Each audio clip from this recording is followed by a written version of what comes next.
आवाम को आपने पहले के आवाम को नहीं मिला, तो क्या आप उनके साथ बैठेंगे इस बजट में? देखें जी, मैं सिर्फ इतना कहती हूँ, जब ये कहा जाता है कि हम बैठेंगे, हम तो 180 सीटों वाली लोग हैं जिन्हें अवाम ने इलेक्ट करके भेजा है।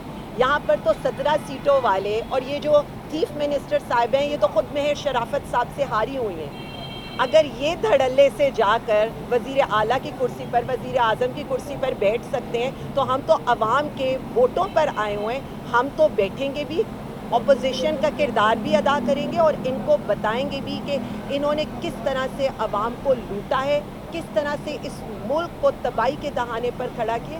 मुझे तो ये समझ नहीं आ रही, ये दुनिया के बेस्ट मईशतदान भी ले आएंगे ना, जो तबाही बर्बादी इस हुकूमत ने 3 साल में पाकिस्तानी अवाम के साथ, पाकिस्तान के साथ की है, उसको रिवर्स करना बहुत मुश्किल है।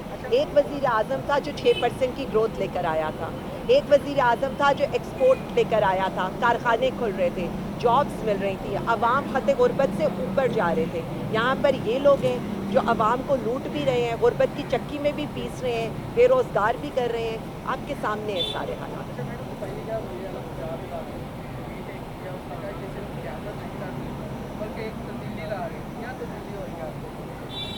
जी, उनकी तब्दीली आपको समझ में आ रही है, उनकी तब्दीली हो रही तब्दीली ये है है कि कि लूट मार पर जो है वो अब कोई सवाल अदालत में भी नहीं पूछा जाएगा, ऐसे बिल लाए जाएंगे।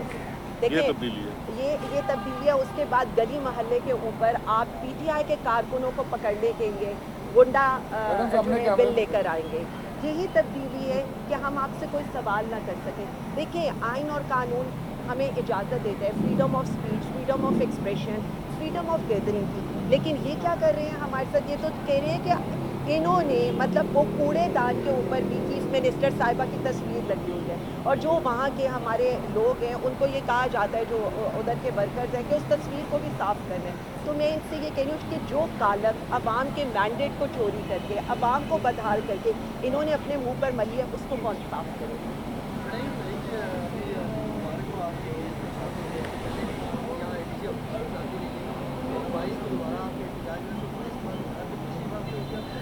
देखिए जी, मैं तो कल बाय चांस ही 10 मिनट पहले उस हॉल से निकल चुकी थी। अभी बस खाना लग रहा था, मैं मीटिंग करके निकल चुकी थी। मेरे कोई मतलब 3 हफ्ते बाद मैंने अपने घर जाना था, नहीं तो आज मैं भी किसी प्रिजन वैन में आपके पास पेश हो रही होती। मैं तो सिर्फ इतना कहूँगी कि हमें बिल्कुल अंदाज़ा होता है हमारी एक प्रेस कॉन्फ्रेंस से कितना डरते हैं, हमें बिल्कुल अंदाज़ा होता है हमारे वाइट पेपर से कितना डरते हैं, हमें बिल्कुल अंदाज़ा है हमारी मीटिंग से कितना डरते हैं। प्रोटेस्ट तो बहुत दूर की बात रह गई है, ये तो हमारी मीटिंग से खौफजदा है, ये तो हमारी प्रेस कॉन्फ्रेंस से खौफजदा है। बेसिकली इनको ये लग रहा है कि जो आईना हम आवाम को दिखा रहे हैं, उस आईने से ये डरते हैं। जो वज़ीर आज़म खान इनको रोज़ वहाँ बैठ कर ललकार रहे होते हैं, उससे ये डरते हैं। ये डरपोक हुकूमत है जिनके साथ अवामी हमायत और बैसाखियों पर हों, वो रोज़ कानसब ख्वाबों में आकर भी इनको डराते हैं।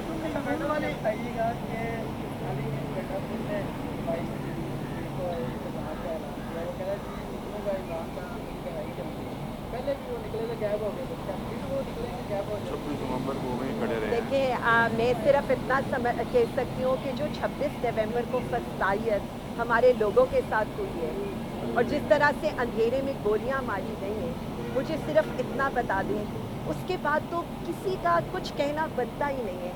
इस मुल्क के अंदर जिस तरह हो रहा है, ये कभी, मुझे तो लगता है कि बदतरीन आमियत के दौर में भी नहीं हुआ।